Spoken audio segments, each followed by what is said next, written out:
Halo, perkenalkan nama saya Diah Murtiasari, saya dari kelas 802. Di sini saya akan menjelaskan tentang PPT saya yaitu yang berjudul Bisnis Hijab sebagai Skala UMKM. Kenapa saya memilih untuk hijab yang sebagai studi kasus? Karena hijab zaman sekarang itu lagi high dan lagi ngetren banget di kalangan khususnya anak muda di zaman sekarang. Bisnis fashion jilbab skala UMKM yang sukses seringkali berfokus pada niche spesifik, kualitas bahan premium atau Paris Turkey, dan pemasaran digital yang insentif. Contohnya, konkret meliputi brand dengan modal praktis Instarbego, jilbab motif print scarf dengan desain unik dan produk ramah lingkungan, eco-friendly, dan pemasaran sering menggunakan live TikTok atau Instagram yang bergabung dengan komunitas UMKM.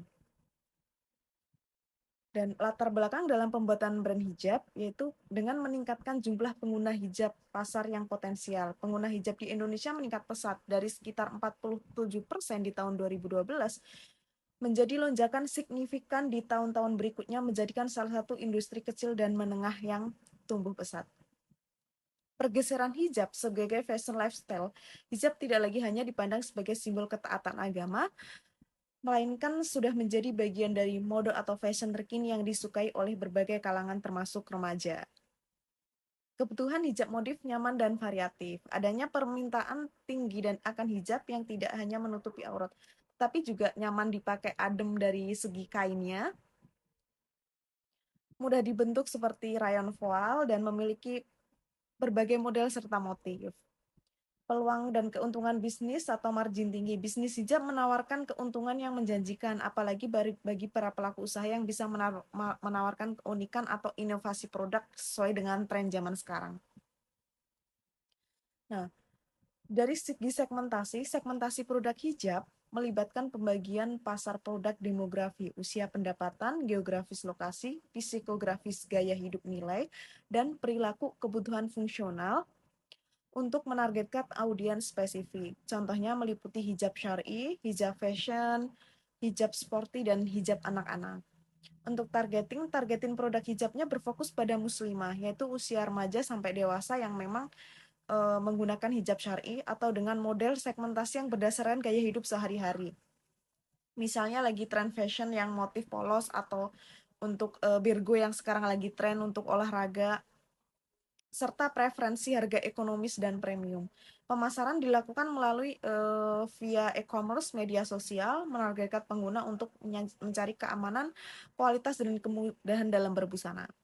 Nah, positioningnya adalah strategi menempatkan merek di benak konsumen sebagai pilihan utama melalui keunikan tertentu seperti gaya praktis, syar'i premium, atau sporty. Ini melibatkan penonjolan fitur bahan, desain modern, harga terjangkau atau eksklusif yang membedakan produk dari pesaing, yang bisa dari segi bahan bisa nyaman yang dipakai untuk seluruh kalangan masyarakat di Indonesia.